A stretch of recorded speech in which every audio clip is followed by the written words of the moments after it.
listening to a podcast by and for fans of the San Francisco Giants with hosts Willie Dills, Chad King, and Ben Lee. Let's go Giants! SF Giants! Let's go Giants! SF Giants! Dedicated to the greatest team in Major League Baseball history, the San Francisco Giants. This is Torture Cast.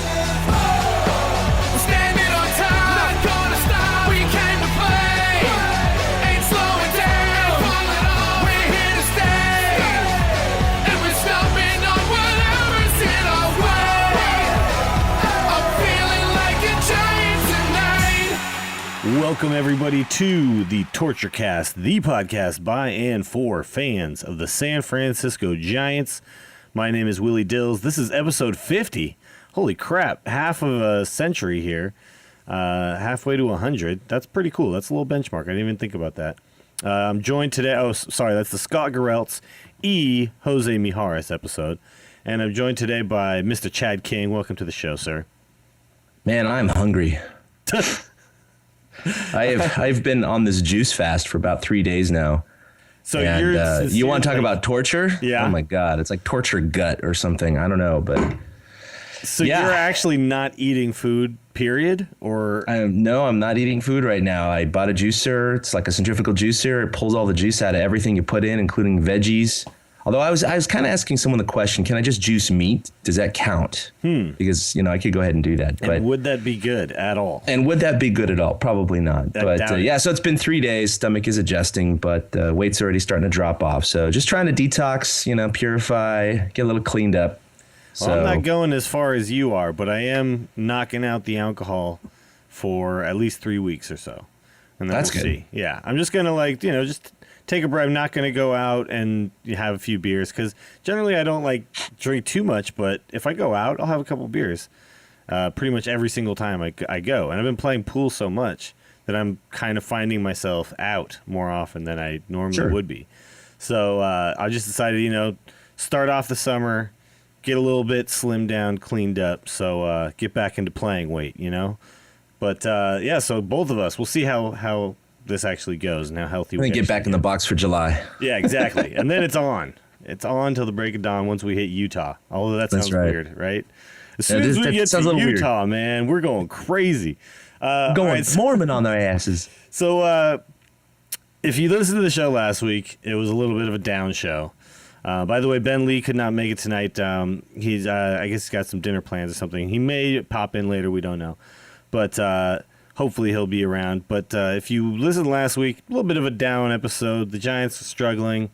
And unfortunately, I don't have good news for everybody this week. 2-5 since then. And not a good 2-5 at all. So almost got swept in a split home series between the A's, 4 games. So we played 2 there and 2 back here. And then got swept in a doubleheader, which doesn't usually happen. And it doesn't usually happen that you get swept and lose by a total of 15 runs to 1. It almost looked like the Giants were never going to get a man to third base in that entire day. Looked like my daughter's softball team. So, yeah. Yeah. So you were not watching those games, correct? No, just following them on my phone, putting it right back in my pocket, going, all right, honey, here we go. After the first one, I thought, well, thank God it's a doubleheader today, because usually it's tough to lose both games of a doubleheader, It just doesn't really happen that often. Usually you get a split.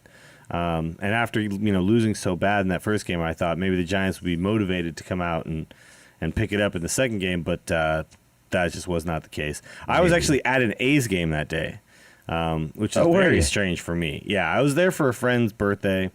He lives in the East Bay, so he's actually a Giants fan, but he's down for the A's. So he invited me to that, and I went along, and it was really weird. I can't remember the last time I was at an A's game, but I'll just say this: I do not hate the A's. I don't hate the fans. I don't hate the team. I'm very indifferent when it comes to the A's. I think that they have a cool story going right now. Last year was definitely a cool story.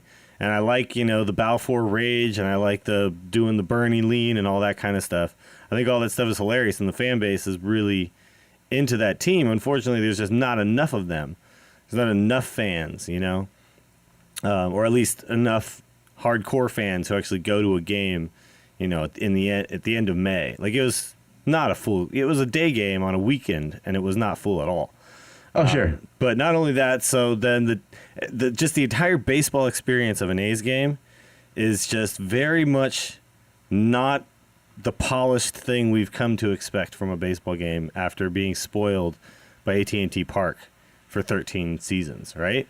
Right. I mean, if you go to a Giants game, everything looks nice.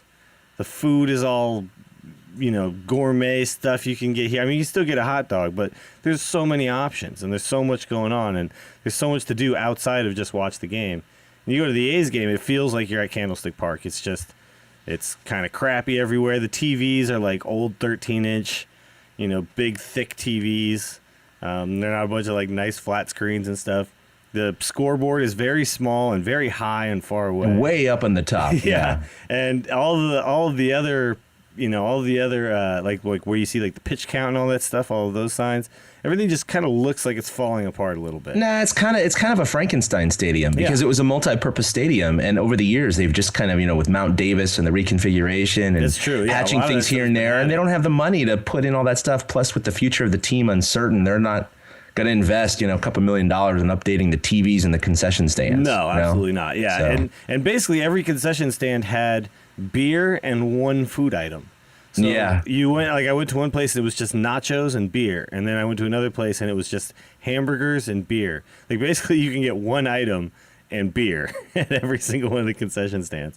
But the other thing too reminded me of Candlestick is the troughs in the bathroom.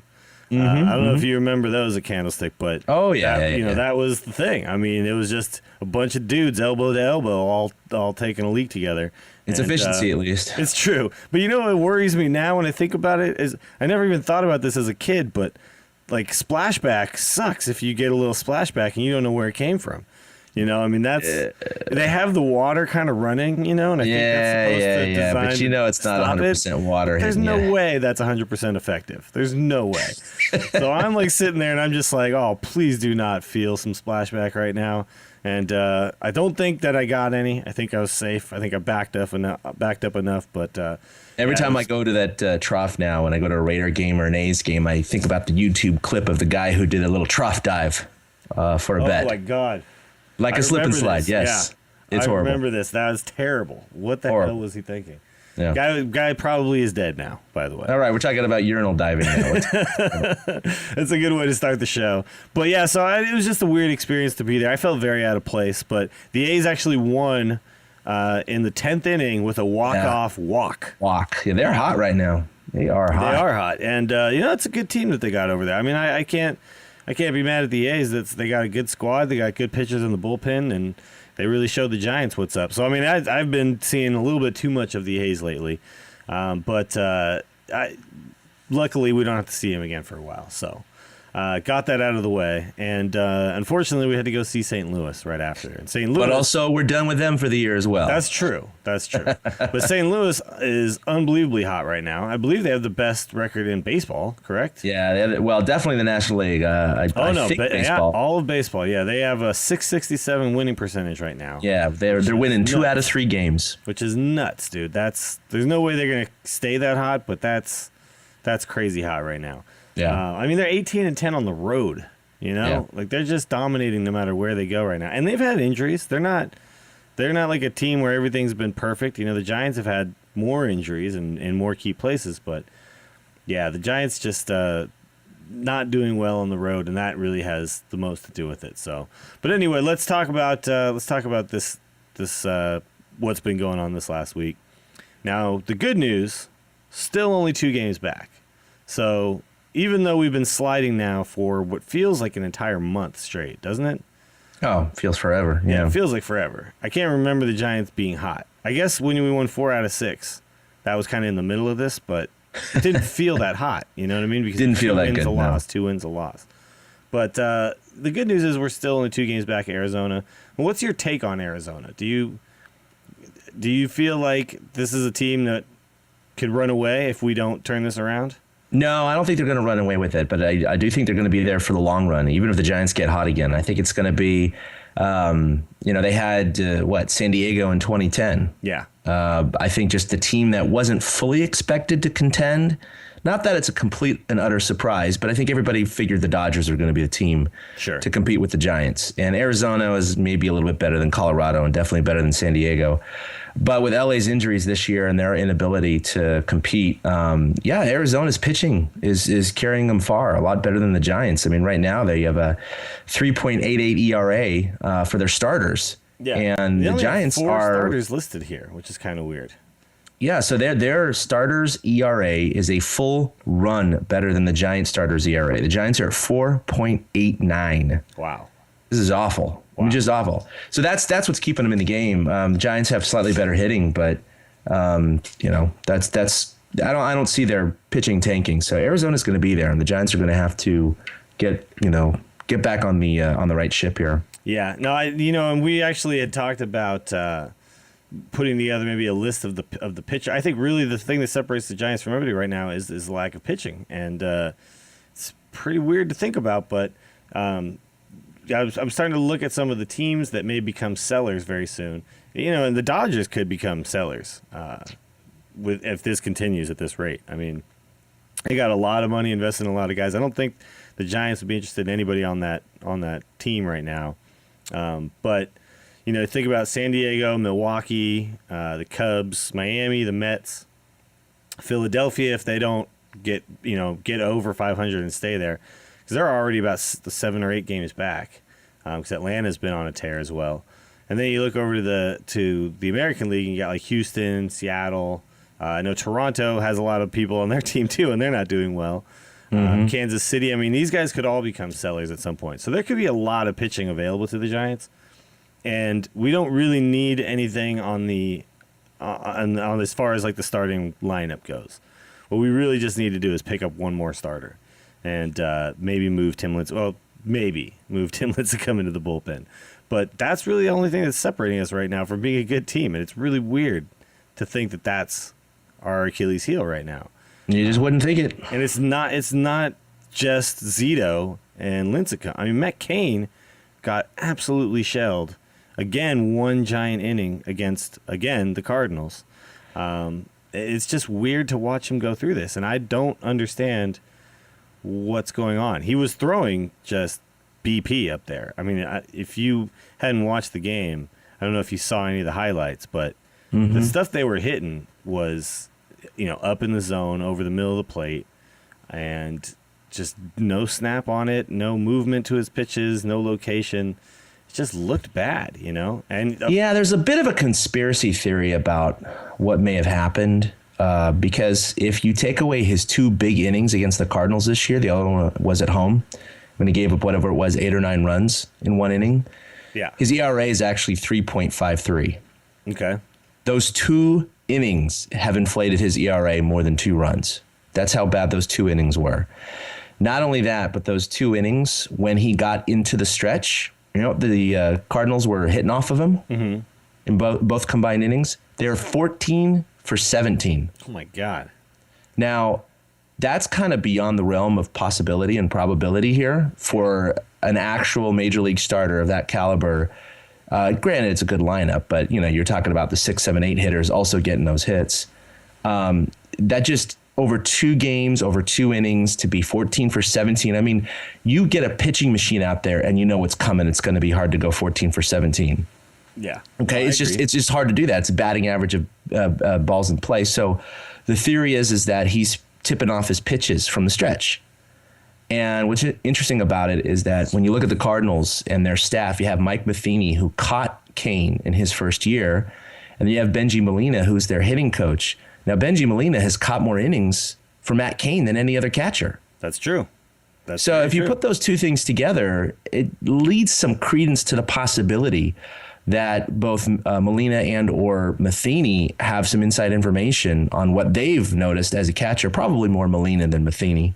Yeah. About I don't think Matheny can even remember what it looked like. No. I mean, that was, 8 years ago or whatever, 9 years ago. He also got head trauma right afterwards. The whole Florida collision. Yeah. I'm not one to buy into conspiracy theories, but I am one to look into the numbers. And it seems hard for me to believe that not knowing what's coming that major league hitters could get 14 hits out of 17 chances. No, off of Matt Cain. You're making a good point, because a major league team, if you ain't cheating, you ain't trying, and this isn't really cheating. To it, and it's not illegal. This is not cheating. This is, if I know a pitcher and that pitcher's tipping pitches, you're a fool to not take advantage of that. Absolutely. This isn't putting a camera in center field and relaying the signs. This is.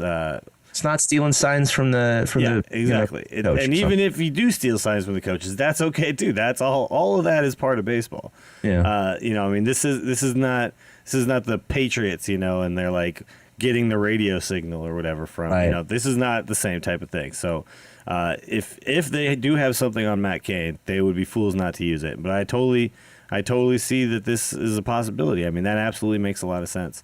And you talk about Benjamin Molina. That's one of the smartest catchers that you're going to ever find in the game of baseball. And if he knows something, and he's now on the Cardinals, he's going to tell all of those guys. And yeah, I think I would actually like to go back and watch these innings again, see if I can pick something up.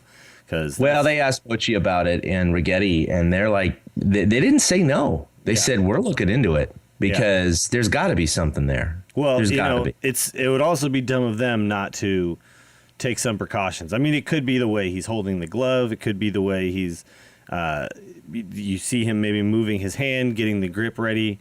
It could be a lot of reasons that they're able to pick up on what pitch he's going to throw next. And it's tough to find those things. There's like the famous thing of who was it? Was it Babe Ruth who would stick his tongue out when he was going to throw the curve or something? I mean, there's a lot of these things that guys don't know what they're doing. And you put a lot of effort into deception and trying to come up with ways to hide what pitch you're about to throw. Yeah. But it's really easy to just make some little tiny motion and give all of that information away. Yeah, they showed the stats, and the Cardinals are batting well under 200 against Cain when he's pitching from the windup. And suddenly they're hitting like 900. Yeah, exactly. From the stretch. I mean, that's not normal, because you look at the other teams and their breakdown, and the difference, of course, is not anywhere in the realm of that neighborhood. Yeah. So there might be something to that. It'd be interesting to see if anything ever comes out from that. I'm going to go back and I'm going to watch those two innings. I'm going to see if I can figure it out, because I do. You'll crack the case. I'm going to crack this case. Yeah. So let's talk about our date in the press box on Thursday. Nice little win for the Giants in the middle of all of this losing. And thankfully we got to see it, and we got to see it from the press box. And I showed up a little late. I had to go to work, but you got to go early. And you actually had a nice little historical Giants run-in at the game. So you want to tell everybody about that? I showed up a little early and recognized some people there, and still not quite to the point to, kind of go up and shake hands or what have you. But just serendipitously, I was walking out of the press box, getting onto the elevator, and Vida Blue kind of followed me in and just started a conversation, kind of looked at me. He's all, yeah, how you doing? And I said, pretty good. How are you doing? He's all, no, how you doing? And immediately I was like, all right, I could talk to this guy. He was in a really good mood. And so back in 1996, I had paid. They had, now it's all corporate, but back then you could just be a bum off the street with a couple $100. And I paid to go to this fantasy batting practice at Candlestick Park. And so it's like a 3 or 4 hour experience. You go dress in the locker rooms, you come out, you take BP off of Tito Fuentes off the machine, and Gaylord Perry's hitting fly balls to you and things like that. It was pretty cool. I was warming up with my buddy Dylan down the right field line, and Vida Blue, and he's in his full Giants uniform, comes on over to my buddy and taps him on the shoulder and basically yells at me, come on, throw the goddamn ball. Show me what you got. So, of course, I'm all nervous and shaking, and I throw the ball as hard as I can. He gets it. He just looks at me. He's all, what kind of pussy arm was that?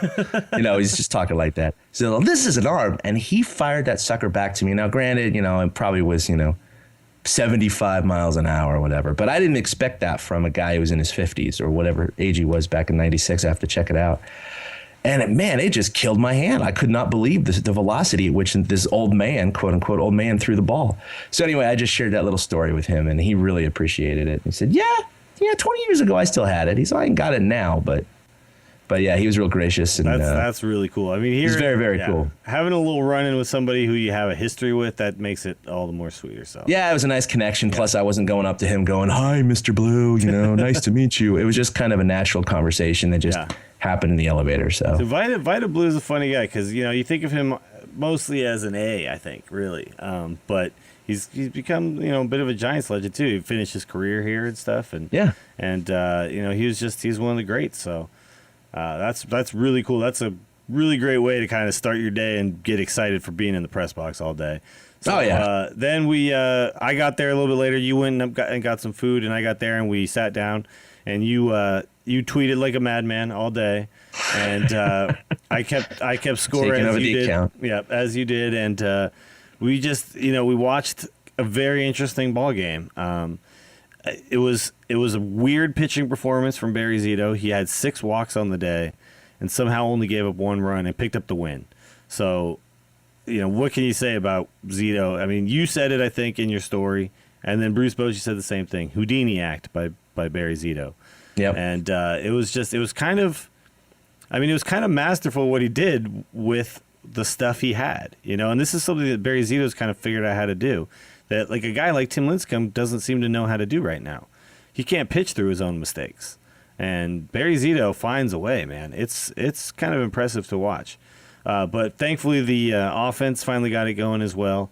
It looked like it was going to be bad all the way around, except for the fact that Zito was no hitting the A's except for Coco Crisp, who had 3 hits on the day. But the Giants looked like they had nothing going. A.J. Griffin actually did have a no-hitter going through, I think 3 or 4.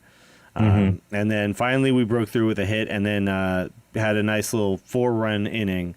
Or was it just 3 runs? I can't remember. I think it was just 3 runs. No, that was a 4-run inning because it was a 2-run double and a 2-run single. That's right. There was vice versa. Two-run hits, basically. So then we got that 4th run, and then they got a run back, and then we pushed one more over with, basically an error. So can't remember the name of the shortstop. Is it Velasquez? No, Rosales. Rosales, yeah. So he had basically 2 errors in the same inning. He went back and he lost one in the sun, a pop-up, and then he overthrew first base, which actually gave us the run. So really, I mean, he gave us that run, and then Romo came in and saved it. So it was like a quintessential Giants win. 5-2, perfect day all the way around. So really looking forward to more of these experiences in the press box, and hopefully a chance to get into the clubhouse and bring you guys some exclusive interviews because right now we're not getting the clubhouse access. But pretty soon, I think we'll try to make that a reality. We'll try to crack that nut. Yeah, we'll try to crack that nut. But it was a fantastic game. And, anything else you want to share about that, Chad? No, I just hadn't sat behind home plate, I don't think, ever for when Romo was on the mound. And it was pretty amazing to see how much his slider moves in real life. Even though you see it on TV, it's a little bit different when you're behind home plate. And you see the sucker just kind of bend to the right, and these bats just missing it by 4 inches. So, well, it's one thing I really took away from that. It's very impressive the way he just snaps that pitch in there too. And we were talking about Zito had I think 5 strikeouts and 6 walks, so it's like not even a 1-to-1 ratio. And you're saying, like a 2-to-1 ratio or 3-to-1 is good. And you look at Romo, and it's like an incredible ratio of strikeouts to walks because he just never walks anybody. He just doesn't walk anyone. And with a pitch that moves that much, it's really impressive how much he can control that thing. I mean, it's like he knows exactly where to start it to get it a couple inches off the plate on the outside. He knows exactly where to start it to have it break back over the inside of the plate. He just has a knack for getting that thing over the plate. And you look at the velocity he has and the slight build that he has, and you don't think of a guy who, could be a closer. And then you realize how good that pitch is and how much he can control it, and that's why he's successful. Now, he has had a couple of bad spots throughout the year, but not really. I mean, nothing that any normal closer would be going through at any time. No, he almost gave one up to Adams in St. Louis in that victory. Sure. He allowed that single.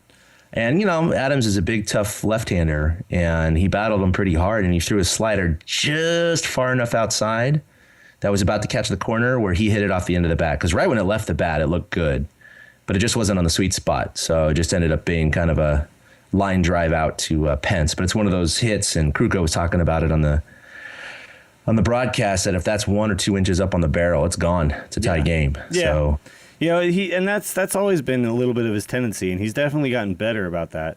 He's better against lefties, but it's still tough sometimes. The other notable thing that happened that day was Andres Torres breaking his bat over his knee. Oh, yes. Which that was quite entertaining. I mean, he doesn't really have a reason to be doing. I know he's frustrated, but it was kind of just like, I don't know. To me, it's like kind of just like, I'm going to show everybody that I'm intense about this game, and also to show off a little bit how strong he is. He went 0 for 4. I think he had 2 strikeouts or something. It wasn't terrible. Posey went 0 for 4. You're never going to see Posey break a bat over his knee. At least I hope he never will.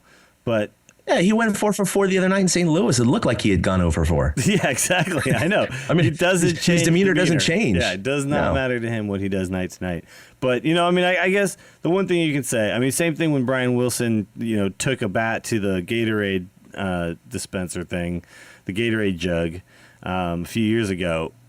You do like to see intensity from your players, right? You like to see them taking the game seriously, being excited when things go well, being mad when things go wrong, because it shows that they really care, And that would have been a good question for Bochy, too. Do you mind that intensity once in a while if you see one of your players, break a bat over his leg or whatever? Mm-hmm. That would have been an interesting response from him because Bochy's such a calm guy. He's a very calm guy, and unless he has a reason to get non-calm, unless he has a reason to get angry and get in your face. But, I would be... I want to see him yell like that old Cleveland Indians manager from Major League. Oh, yeah. Just spittle coming out and the whole thing. Just, taking his thing out and pissing on contracts and everything. It's been a long time since I've seen someone kicking dirt, too. Yeah. That'd be nice. Yeah. That was a thing. I'd love to see the Bruce good old Billy Martin dirt style. Yeah. Let's see how he does it. All right, let's move on. Let's get to some of these talking points. Now, we know that the pitching has been horrible. We all know that. We don't need to rehash that. Luckily, Zito and Gaudin have kind of saved the day a little bit. So, Gaudin's performance we have to give a big shout out to because, he went, 5 innings, 6 innings? Struck out, I believe, 5. Gave up. Yeah, 6 innings, but he only had 79 pitches. Yeah, so he could have gone deeper, but they obviously were thinking, well, we don't want to push this guy too far. And luckily we got those innings out of him because the fact is we had played a doubleheader the day before, and that's always rough on your bullpen no matter how you slice it. Even though we left Kane in and let him just kind of eat it, but we had 2 games in a row with over 7 runs. Obviously your bullpen's going to be a little taxed, and you didn't have Gaudin either of those days. The word was that Lincecum was ready in the bullpen if need be. He was. He had his spikes on, and he was down in the bullpen. Yeah, so he would have come into the game had Gaudin struggled, but Gaudin actually came through, and we had talked about a couple episodes prior how big of a find this guy was for the Giants this year. Yeah. And if he can step into the starting role and just buy us some time and actually get us some wins, this is huge. This could be the answer we need right here. It's pretty obvious to me that we still are going to need somebody at some point, but... Yeah, it's really interesting because there was a debate before his first start, and one start is one start. We don't know what's going to happen if he starts again. But I do have to say, they said one of the weaknesses of this decision, if Gaudin is going to stay as a starter, is that they lose their long relief guy. And, of course, he's been in a few games this year where he kept the Giants in the game. He put out the fire and allowed the Giants to rally a comeback and win those games. While that's true, I would still rather have a guy that gives you a better start than a guy who comes in with a 5-0 deficit and just holds the tide so you guys can come back and win. Yeah, no, it's true. There's a bit of a difference. There's more value to that, definitely. Yeah. The thing is a lot of times those long relief guys just get used to soak up the innings that too. In a loss. And you still end up losing the game. Obviously, it gives you a chance to win the game, but you still are going to lose that game because the starter struggled, Now, to me, I think if he can prove himself to be actually dependable out there, he may go the rest of the year if we can pick somebody else up and move Timmy to the bullpen. This is actually, we might as well just move right into it. Yeah. This is the big question. Might as well.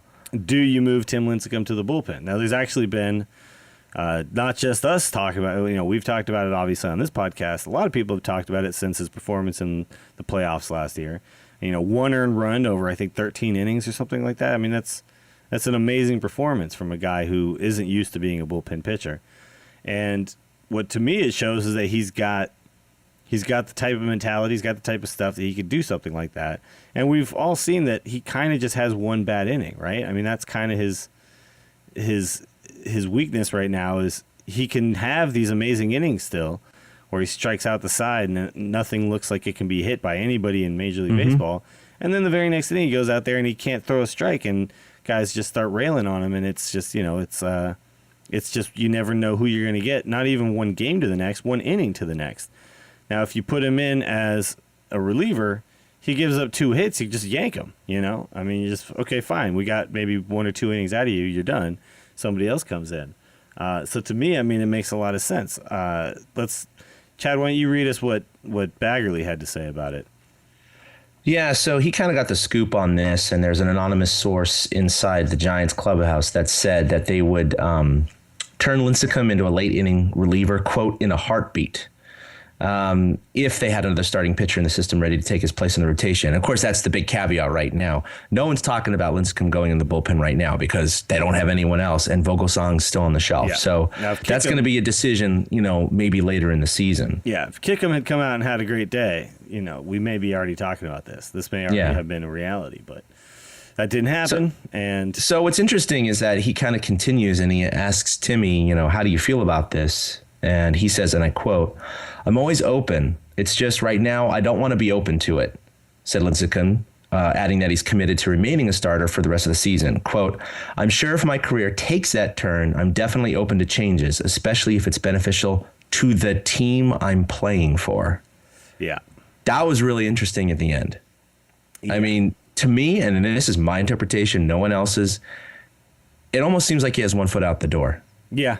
It's almost like he's fully expecting to not be with the Giants next year. And not that would be a surprise, but it's almost like he's mentally prepared for that. He might be expecting not to be the Giants beyond the trade deadline of this year. That's possible too. I mean, who knows what is being talked about.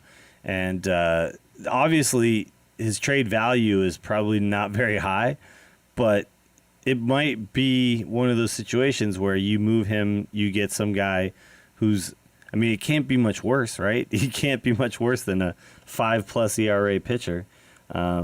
So even if you get somebody who's struggling on another team, I just see that maybe a fresh start for both guys might be the thing, and who knows who you can get for him, because if another team looks at him and looks at the value he gives you as a reliever, and that's the role they need him for, then maybe maybe there is a place for him. Maybe there is a team interested in taking that risk. So, and you're still talking about a 2-time Cy Young winner, a guy who still has amazing stuff, just needs a change of scenery. Who knows?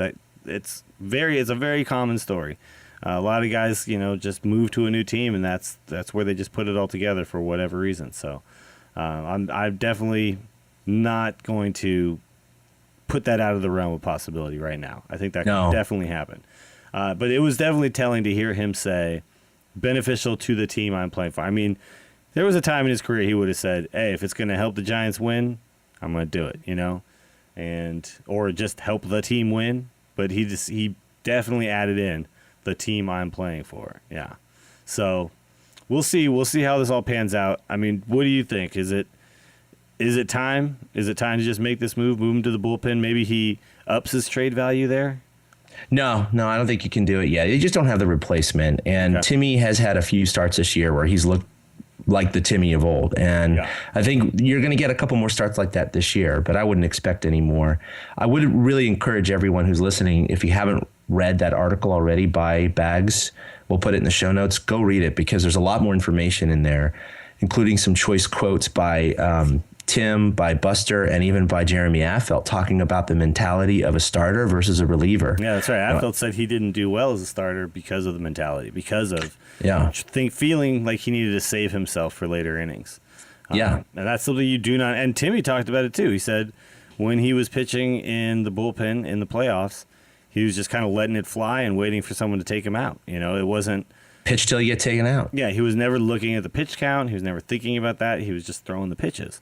And yet when he's starting, he says he looks at the pitch count. He knows exactly where he is. He's like, okay, well, now I got to adjust my game. I got to do this. I got to do that to keep my pitch count lower. And that might be actually his downfall mentally. I'm not saying that most pitchers don't do that. Most starters don't do that. But maybe for some reason, that's what's creeping into his head. And he's thinking a little bit too much about the strategy of the pitch count instead of just getting guys out. Batter. Yeah, exactly. And even Buster was talking about it, saying he even handles starters differently than relievers, because starters, you're going to face these batters 2 and 3 times. And so you got to think about the next time you're going to hit against this guy, what do you want to show him now versus not showing him for the next at bat? No, it's absolutely true. While relievers, it's just one time. It's just boom. Yeah. You can't tip your hand the very first time you see a guy as a starter and show him all of your pitches. You got to, and you'll see this all the time. A guy won't throw a breaking ball until the 3rd or 4th inning. And it's because, they'll go fastball changeup through the entire first time through the lineup. And it's because, you still have the advantage of them having to get used to your velocity, your change in velocity, all of that stuff. And then the second time through, they've seen that. Now you got to show them something new, and you got to keep them on their toes. So it's very interesting, the whole psychology that goes into the differences between starting pitching and relief pitching. And, this is just modern baseball now. I mean, this didn't used to always be the thing. I mean, guys just used to go out there and throw the entire game every 4th day. They would throw the entire game. Now you just don't have that anymore, and so there is a place that you could move a guy like this to. And when you think about that, your concentration has to be to the hitter, right? So if your concentration is to the screen, if you're looking at the pitch count, and that's what you're thinking about, you can't be as effective as you should be. So, I think this is something they need to talk to him about this. I mean, after this interview, someone's got to go to him and say, dude, don't think about that. Let Buster think about that. Let the manager think about that. You just think about throwing a pitch. But hopefully Gaudin will, buy us a little time until that proper move can be made, or, somebody else shows that they have what it takes out of the minor league system. There's a couple other options now. I mean, we talked about Shane Lux could be the guy that comes up and does something nice for us. So he's had some experience up here. So we'll see. Well, he could be the new long relief guy. He's been doing well down in Fresno. He did that for us a couple years ago, didn't he? I mean, he was absolutely. He was done that it before. guy. So yeah, definitely he could do it if Gaudin steps into the starting role. So, there's definitely some movable parts here, but I think in the end we have to make a move for somebody. It doesn't necessarily have to be a big name, but I think at some point we need to bring somebody else in from another team. And looking around baseball, there's a lot of teams with some nice pitchers on them that are struggling, and they're going to be looking to sell when the time comes. All right, let's talk about what's on deck. Hold on. Armchair. Well, we already did talk about this a little bit. So the armchair manager question for this week is: do we keep Gaudin in the rotation, and how do you set it in the upcoming weeks? Yeah. So specifically this week. Timmy is scheduled. Yeah, exactly. It's weeks like this where Bochy can actually set up the rotation to skip certain guys or not skip certain guys, or give, guys like Matt Cain and Bumgarner 6 days of rest instead of 5. But he doesn't have to if he wants to skip a spot in the rotation to preserve, the integrity of the bullpen. So one of the questions this week, a lot of people have been posing, is that Lincecum's scheduled to start tomorrow versus Toronto. He's going to start. He's going to be facing Josh Johnson. He's making his first start since April. And that'll be interesting because Josh Johnson, of course, used to be one of the best young arms in the game. His next start is scheduled, I believe, to be Saturday or Sunday in Arizona. And, he's just going to get Goldschmidted again. Goldschmidt's hitting 2,000 off of Lincecum with 20 home runs or whatever. And so the question is, especially if part of the decision is probably going to be based off of his performance tomorrow night in Toronto or at home versus Toronto. But what they could do is basically skip his spot in the rotation and bump everyone back, or put Gaudin in his spot and basically give him an extra spot rest. So he has 8 or 9 days rest till his next start. I don't think that's a bad option. No, I really don't. Either. Yeah. Unless Timmy comes out tomorrow night and throws 8 innings of 2-hit ball, then it's oh, well, maybe he found something, but I don't think that's going to happen. The problem now is we've had enough of his starts where he's done that and he hasn't found something. It's no, you're right. It's just that was the aberration. So yeah, he's had a couple of good ones. So yeah. So the thing is I definitely do see this as a good opportunity, because we're going to go through some stretches where this is not an option. So you kind of have to take advantage of these little holes in the schedule when they come. I mean, no game tonight, no game, Thursday?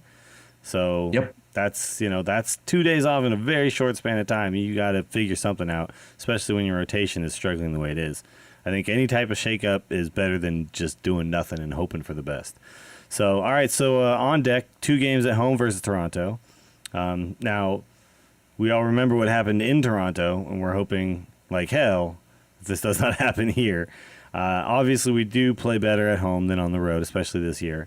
And so chances are that's probably not going to be what goes down this time. I got a question for you, though. Okay. Given what happened with Melky, how he left the team last year, and then even the most recent incidents in Toronto, where it was proven that he was lying again to the media, what do you think the fans' reaction is going to be tomorrow night? Oh, he's going to get booed like crazy. Yeah. Yeah. I think you're going to have the milkmen will be back with bags over their heads. And, that's a good call. I think spoiled milk signs everywhere. Yeah. I think there's going to be a lot of Melky hate going around the stadium. Yeah. And, muscle milk and all that. Yeah. Whether or not like the fans should really care. I mean, we should probably still feel like Melky helped us win that title, right? Oh, he did. I mean, he single-handedly probably won 5, 6, 7, 8 games for the Giants last year, which was the difference in the division. So absolutely, but the end result of him lying is fans feel betrayed, and the fans have a right to feel betrayed. So he's a major league ball player. He knows what he did. He's aware that he's made some mistakes recently. And I think he fully expects it. It's not going to hurt his feelings. I think it's going to be incredible just to see it. The complete 180-degree opposite view of this guy. Last year at this time, he was one of the most beloved Giants. Yep, absolutely. I mean, he was at the top of the list with Buster and the other guys. He was just lovable, likable. I mean, everybody was just blowing him kisses the whole time. The milkmen came out. And then 1 year later, oh, man, it's going to be crazy to see that tomorrow night. It's quite a fall from grace. So this may be the loudest. I mean, Beltran doesn't get the boos like this guy's going to get. This is going to be – No. There's no player in baseball that's going to get the kind of boos he's going to get in San Francisco tomorrow. So I'll be interesting to watch. I'll be looking forward to watching that game and hearing that go down. So then after that, we have a 9-game road trip, Arizona, Pittsburgh, and Atlanta. Now, not only are these all winning teams, but Atlanta is an extremely winning team right now. So this is not now Pittsburgh is also doing really well. I mean, if you look at the Central right now, look at the Central right now with St. Louis, Cincinnati, and Pittsburgh. They have three teams above 600. Yeah, that's a really tough division right now to be in. And all these teams are going to test the Giants quite a bit. So Arizona is only 2 games up. That's the weakest by record competition we're going to face. Pittsburgh at 603, Atlanta 614 right now. So this is going to be a rough 9-game stretch for us if we don't find something. The way the Giants are going right now, if we get out of there 4-5, you'll have to feel like it's a victory. The way things are going at this point. I'm really hoping we can find a way to have a winning road trip, but yeah, I guess I'm just not feeling very optimistic right now, Chad. I'm just not. And it's hard. It's hard to find reasons to feel optimistic. And obviously we know this team. We know these players. We've been, they were all here last year pretty much. So we have to feel some confidence in them. But that confidence is just waning day to day. So all of June itself is actually going to be tough for the Giants. Not only not a lot of games off, or not a lot of days off, because we have 2 so quickly. So after that, it's not a lot, but we're on the road. 2 out of 3 games in all of June, we are on the road. 18 out of 27. And I mean, 3 were just in St. Louis, so I'm including those. But we already lost 2 out of those 3. Yeah. And, the Giants have a very abysmal road record. Last year, they were great on the road. They were only warriors. 2 games worse than their home record last year. They were almost identical to their home record. So, I mean, if they can't perform at least 500 on the road this year, there's no way they're going to win the West. There's no way. Absolutely. And they're already 6 or 7 games under 500 right now. So that would mean that for the rest of the year, they'd have to play 6 or 7 games above 500 on the road just to get to 500. Yeah, and that's tough. That's tough going. I mean, we're almost as bad as the Dodgers on the road right now. Dodgers are 9-17, and the Giants are 10-17 on the road. So, thankfully, we're 20-10 at home, which is the only thing keeping us afloat right now. But we're not going to be able to rest on those laurels during the month of June because, like you said, 2 out of 3 games. So looking forward to the Giants turning it around. Please, Giants, turn it around. All right, let's tweet at me, bruh. I'm going to actually give one. You gave one of my tweets last week. I'm going to give one of yours this week, but you tweeted on the TortureCast Twitter. Right. And this was, I'll keep on this juice fast as long as Lincecum remains a starter. Might lose 30 pounds. Yeah. If that goes, I might even lose more. Yeah, if he goes the rest of the year as a starter, you're going to die. I'm going to die. Basically what's going to happen. Yeah. No, exactly. So I don't know, man. You might want to take that one back. You might want to pull that back off of Twitter. Yeah. We'll see how that goes. On that. It'll be a good goal, but once I hit, no, I don't need 30 pounds to lose. I'm shooting for 20. So. Really? Wow. I just hit the Mendoza line. Okay. And my playing weight's about 185, so I'm shooting for 180, and that's what I'm doing. All right, man. Good luck to you. We'll see what happens. See how long it is before you start juicing meat. Yeah, exactly. Juicing meat. All right, what do you got? All right, so I grabbed this from tonight just because I didn't realize this was actually happening in the world of baseball. So this is a non-Giants centered tweet. But Tom Tolbert at Byron Jr. 23 tweeted out earlier tonight, Halos are 6 outs away from being swept by the Astros, and it would be a 4-game sweep, no less. And then he ends up, of course, with fun fact, Astros payroll is $17 million. Josh Hamilton's salary is $17.5 million. Holy crap. And I remember last week I had tweeted out going, God damn it, why did the Astros leave the league? Basically, we need to play the Astros right now. But boom, here they are sweeping a 4-game series with the other LA team with the huge payroll. Well, pretty incredible. The thing is, the Astros, while they may have a minuscule payroll, they're still Major League Baseball players, right? They can beat anybody on any that's day. what their manager always touts. But I mean, they got one of the worst records in the majors. I mean, absolutely, yeah. To sweep the Angels in 4 games, that's rough. They're not doing well. I mean, they're definitely gonna lose. I think 100 games. I mean, Josh Hamilton can literally stand up and say, "I can pay all of you, Astros." Yeah, and still have a $500,000 left over for myself. And still have $500,000 left. Wow, that's crazy. And then you look at like the Dodgers, $216 million. And just to think about that, there's one team that's $200 million more than another team in payroll. That just doesn't compute, man. Like that's ridiculous. Well, and they did it in LA, by the way. There's not even at home. Yeah, so, that's true. Holy crap! The thing is that in the NFL. Like, you're never going to see this again, It's all, everybody's got the salary cap and the parity and all that stuff. Right. It's hard. Like, what the Niners are doing right now with the draft picks and all that stuff, I mean, it's hard to build, like, a dynasty, And the Niners haven't even won a Super Bowl yet, so, let's, like, not call it what it isn't. But, yeah. I mean, what some of these teams are doing, like, say the Patriots, it's really difficult to do year to year. And what ends up happening is you basically mortgage the future to pay for the present. And when you look at like the Yankees, they don't mortgage anything to pay for the present. They just do whatever the hell they want. The Yankees, Dodgers now, Philadelphia, Boston. I mean, all these teams just kind of do whatever the hell they want. And now San Francisco's part of that group too. So yeah, they are. Yeah. They've joined that club. Yeah, I mean, 140 something million, right, as our payroll. So. They're up there. Poor Houston. I'm so sorry. It's a shitty city, though, so I don't know. I can't feel that bad. Have you ever been to Houston? I have, and I actually saw a game in the Astrodome. Yeah. I've been to the Astrodome, too. That was a terrible place to watch a baseball game. The whole town was so depressing, and the Astrodome itself was even more depressing. I could not watch the game there. I think the Mariners are playing. This is in the mid-'90s or so.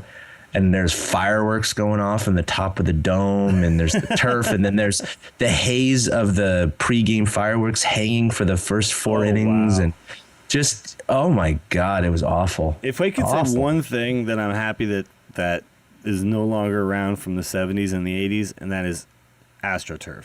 Yes. I mean, it's named for the Astros. And goddamn, yeah, there's only two stadiums that have it now, which is the Rogers Center. But they don't even have like the old school AstroTurf. No, it's the natural grass. Yeah, turf. It's basically like grass. Living turf, or what do they call it? Yeah. But it used to be like you saw the seams in it, you know? Oh, yeah. I mean, you remember this stuff, like the seams would come up. Players would trip over the seam. They would trip on it, yeah. The ball would take funny bounces because it hit the seam. I mean, and that was during the era when shortstops were throwing the ball into the ground on purpose because it would pick up speed as it spun forward and hit the ground. And that was a thing. True hop, too. Yeah, that was a thing that they were basically learning how to do because of the fact that the ball would actually perfectly bounce up to the first. I mean, it's nuts. Like, it wasn't even baseball back then. It's a weird thing to think about. Yeah, you'll see. 25 years, turf will come back in like half the stadiums. Yeah, but it'll just ebb and flow. They'll like have it like 3D printed onto the ground or something like that, right. And it'll be some amazing version of turf that's like perfect in every way. All right, let's move on. Let's talk about our new favorite guys. Chad, why don't you lead us off? Chad. Well, he shares my name, so I'm going with Gaudin. Good for you. Gaudin. I still can't say his name right all the time. Just because I don't know if I'm right or not. God damn. He stopped the bleeding. Especially, I was certain they were going to lose and be swept in St. Louis. And he said, no, I'm just going to go at him. And 79 pitches in 6 innings. The only mistake he made, which actually was a good pitch. It was a slider down. Might have been at the very bottom of the strike zone, and Freese just he hit it well. He did a good job with the bat. Just got it in the first row of the bleachers. But other than that, I mean, he was great. He attacked everybody. Only walked one or so. So yeah, he's my new favorite guy. Hell yeah, I'll agree with that. I'm gonna go with It was tough to find a new favorite guy. I mean, obviously, I could go with Posey going 4-for-4. Could go with Brandon Belt, who's had a couple of really big hits for the Giants recently. But just for reminiscence sake, just because I was just thinking about this guy, and then I got to watch him do something really funny, which was hold back his brother while actually attempting to kind of argue himself at the same time. Yeah, that was pretty fun. He was still yelling. Yeah, so I'm going to go with Benji Molina, who, I mean, I think they were talking about it on like I said this as I was watching it, they were talking about it on the broadcast. He could play offensive line the way he was blocking Yadier. I mean, he was every move Yadier put on Benji, he seemed to have a backup move for him to keep him away. And I mean, I haven't heard yet, but Yadier's got to get suspended for that. I mean, he was he'll be he suspended. Was bumping up into umpires. He went crazy there after looking somewhat calm for a second and then suddenly losing his cool. I honestly don't blame Yadier because he didn't say anything. He just threw his helmet on the ground. Mm-hmm. And for me, to get tossed that quickly, that was just a little bit overzealous of the umpire right there. So, but Benji, was fun to watch him. Probably the most action he's seen in a while. So good on you, Benji Molina, my new favorite guy this week. Let's hate on somebody. Chad. All right. So speaking of Yadier, that's who we should hate. In fact, I almost put him in our new favorite guy because if he hadn't slipped out of the box and been thrown out by Crawford, that would have actually put the go-ahead run across the plate. Right. There was a run on third at the time with 2 outs, and so that play actually saved a run. Crawford even talked about it. Yeah.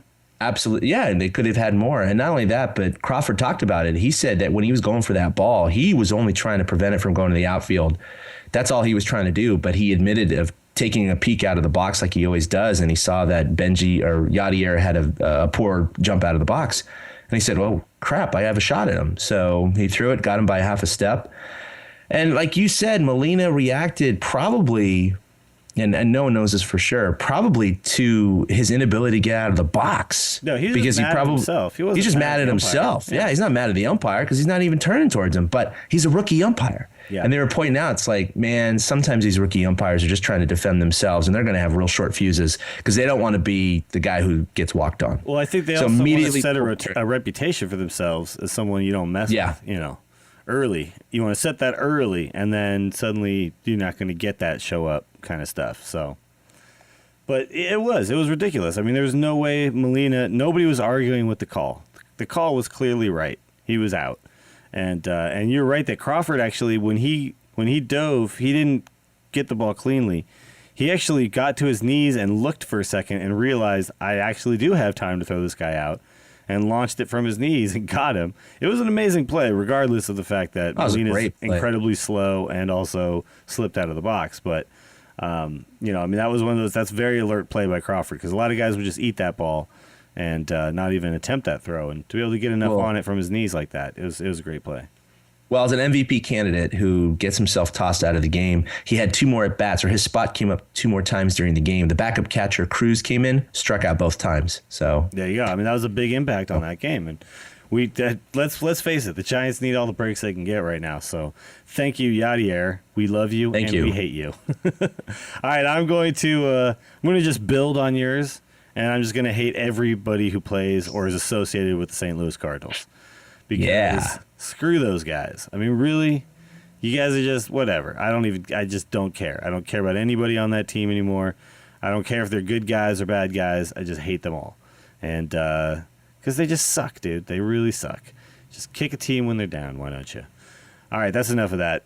We don't need to talk about the Cardinals ever again this year. So it's really weird. My wife's dad's side, they're all from St. Louis. He was born and raised in St. Louis, and all of them are huge Cardinals fans, except for my father-in-law. He has now been a Giants fan for 30 years. It is true his number 2 team is still the Cardinals, but his Giants are definitely number 1 in his heart.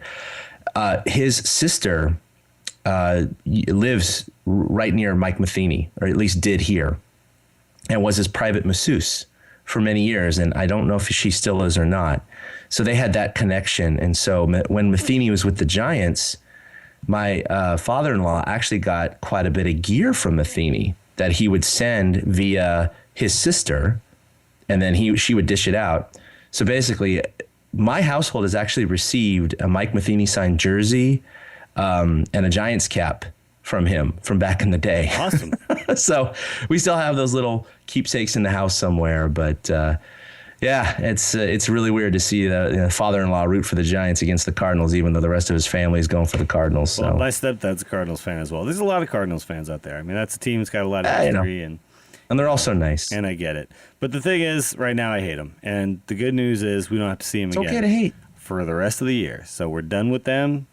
Don't have to worry about them until it's playoff time. Yep. And hopefully we have the opportunity to maybe worry about them once that time comes. Which brings us to why we will win it all. And normally we're very upbeat during this portion of the show. I noticed this by both of us. Yeah, but I'm looking at these. And I'm thinking, no.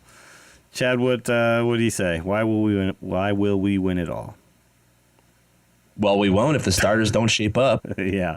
I mean, that's it. It's done. We're third to last in starters ERA, and we're more than a third of the way through the season. So that's it. Yeah. I mean, they don't suck it up. That's it. We're done. Yeah, you don't go to the playoffs and you don't win the World Series with a bad rotation. You just don't. And hasn't happened. I can't think of a single team that had a bad rotation and somehow was able to still win.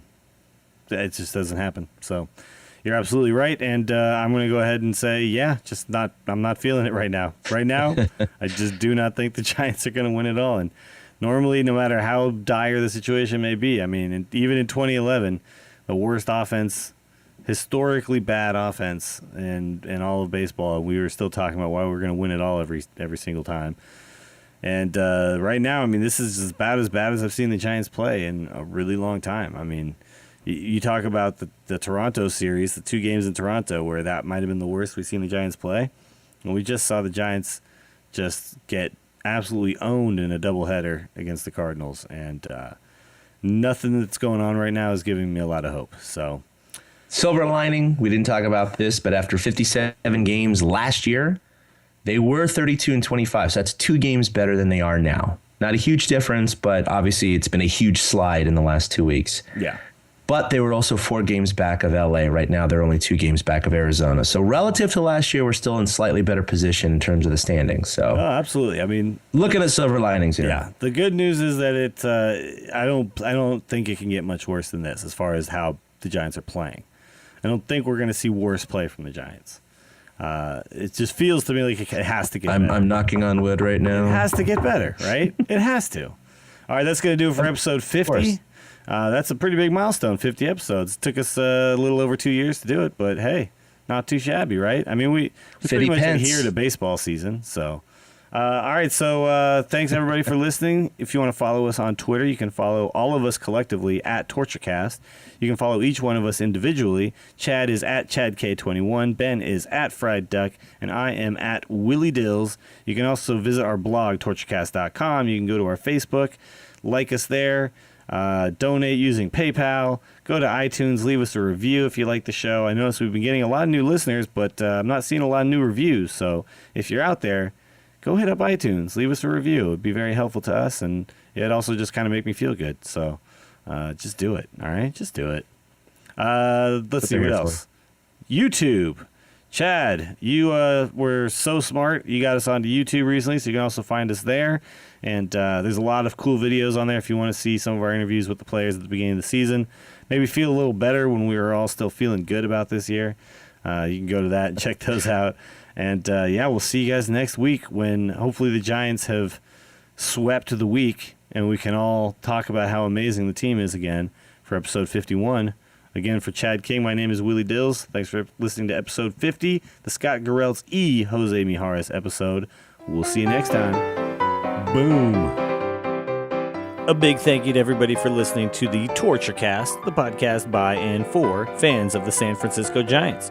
Follow us on Twitter at TortureCast. You can also like us on Facebook or check out our blog at torturecast.com. I also want to say thank you to Ashcon and Bailey for letting us use their song Feeling Like a Giant for our intro. For Ben Lee and Chad King, my name is Willie Dills saying, we'll see you next time.